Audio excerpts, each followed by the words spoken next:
You know, Americans are strange. Why is it okay to show a woman being stabbed to death, but it's prohibited to show her naked and having an orgasm on film?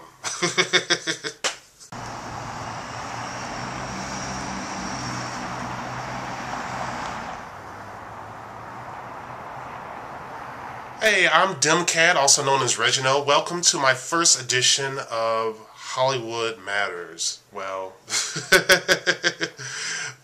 I want to talk about some of the things in entertainment and especially movies and films that interest me the most.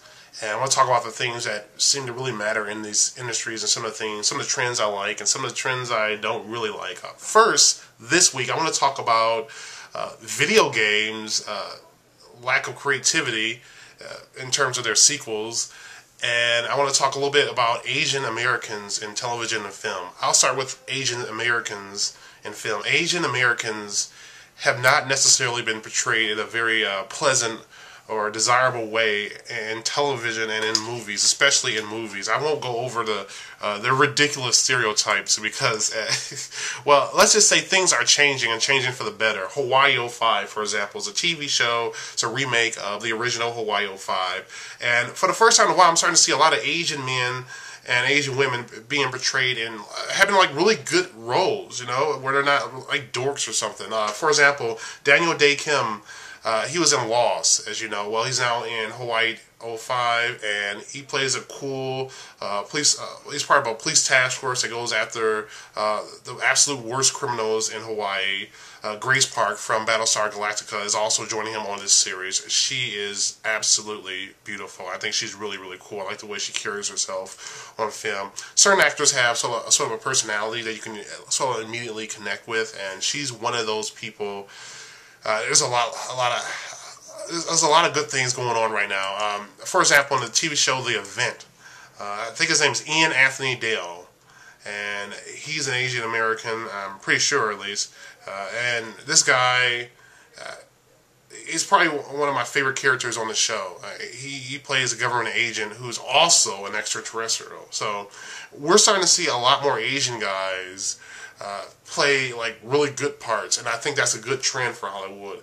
I would also like to see a lot of other ethnic groups to sort of mix things up. I like to see more Filipinos. I want to see some more Cubans, some more groups, and I want to see more of the culture involved because I just think that you can really go in certain places that are really different when you have people from different backgrounds in movies, and especially if you're going to be doing a genre like a serial killer movie or something that's been done a lot of times, or a vampire movie or something. I think it'll be kind of cool to sort of show different ethnic groups, especially with vampires. Because here's one thing I always thought was strange about vampires. I didn't really notice it until I got older. They're always pretty much white. And that made sense because they would make them as pale as humanly possible because they're supposed to be dead. With the whole paleness and stuff. But it was kind of weird because you got to remember, if they're vampires and they live forever, then at a certain point, you would expect there to be some African vampires. They would have to be some African vampires because Africa is where the human races really began in the first place. So why is it that you don't see maybe some African vampires on TV shows like True Blood and The Vampire Diaries, or even Twilight? Because why would the oldest vampires be white? When you think about it, the oldest vampires would most of this species comes from Asia. Really, most of us live in Asia. You know, so how come you ever seen any Asian ones? And the oldest civilization, the Sumerians, you would think that there would be some people from Iraq, or call it Samaria, but anyway, you can call it some areas like Babylon, that area, you know what I'm talking about? There'll be some people from there because there's vampires supposed to live forever. So you would think that you would have to have some guy who comes from current day Sudan or Nigeria or someplace like that, some African guy.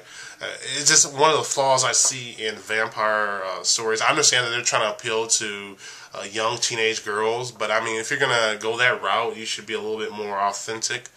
Just a little thought. I'm not saying all vampires should be African or Asians or Indians or Chinese or whatever. But I'm just saying it's kind of weird that they're all white. It doesn't really make sense unless you have a story behind it. Unless you say vampires originated from Europe. You know, the problem with that is Europe isn't really that new in terms of the planet itself. Well, I mean, in terms of the human species, it would make. How do you know they're going to live forever? How do you know they don't just have a lifespan of like a couple thousand years or so? I mean, if they started off in Africa, then and they start off like 7,000 to 8,000 years ago, then you know, okay, these they definitely going to live forever. I don't know. It's just something to think about. Okay, video games. Okay, Call of Duty. This is a new game, Call of Duty, Black Ops. Okay, here's my question. And this whole thing started with Call of Duty Modern Warfare. Call of Duty did a bunch of video games about World War II and whatever, and then they moved on to Modern Warfare, and everybody loved it so much they made Call of Duty 2. They made Call of Duty Modern Warfare 2, which I thought was a pretty good game. I never owned it, but I played both games. They were pretty good. Then they came out, they had some other studio come out with Call of Duty Black Ops, this new one. And frankly, I don't think the graphics are that much better. I mean, even a friend of mine who liked the games said it's either about the same or maybe a little worse. So I asked him why did he buy the game, and he said because the rules are different and it's different maps. But I mean, for $60, I mean, essentially all you're really paying for is different maps and different rules. I'm not sure you can really justify spending. Well, I don't know if I can justify spending $60 for something like that, especially in this time period with the deep recession / depression that we're dealing with right here. But hey, that's just different strokes. I just think that if you're going to get stuff like that, you should make sure that you have some food storage, some water storage, and a gun and some ammunition in case there's an emergency. I'm not talking about the apocalypse, but I'm just saying it's good to have an emergency kit too. It's good to have some basic items down before you start spending money on stuff like that. So these are some of the issues I'm thinking about. Have you noticed an increase in positive roles or cool roles for Asian Americans, and what do you think about that? What other ethnic groups would you like to see? What other cultures would you like to see? Maybe a Native American FBI agent or just something. I like to see, learn a little bit more about the other cultures, you know, so that'd be kind of cool to see that. That's one of the benefits of going with somebody, having a Korean protagonist. You know, you can see their family, and you can learn things about their actual family. So things about the culture, so it makes things a little bit more interesting, a little different. Just want to add a little something different to things. And tell me what you think about these video games. And by the way, if they're gonna have video games like they have on PlayStation 3 with all the violence and war, where's the sex? I mean, you know, I'm not trying to sound like a pervert, but I mean, when you think about it, like when they say rated mature. People are getting blown up and stuff. I'm not complaining about that stuff because a lot of that stuff is awesome.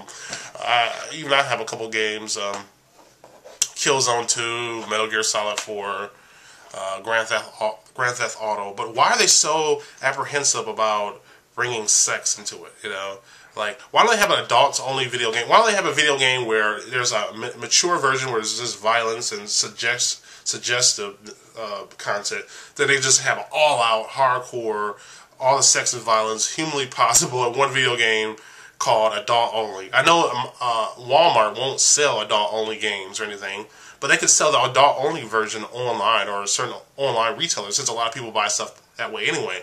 I'm just saying, you know, why is it okay to show all the gore? You know, women getting hit by cars, but you can't show women getting slammed. I mean, it's just an interesting way of how we view things in this society. It's like, okay, stabbing a woman to death on film is okay. I'm not saying it's okay, but it's not something that freaks out exhibitors. For example, movie theaters, they'll show a rated R movie where a bunch of women get cut up and stuff, and stabbed and shot and all that. But if you show a woman naked and having sex with a guy, then, you know, it's a possibility you may get hit with an NC-17 rating, and theaters, they don't want to show movies that are NC-17. Well, I sort of see the same phenomena happening here with video games, so I don't quite understand that. So, what do you guys think?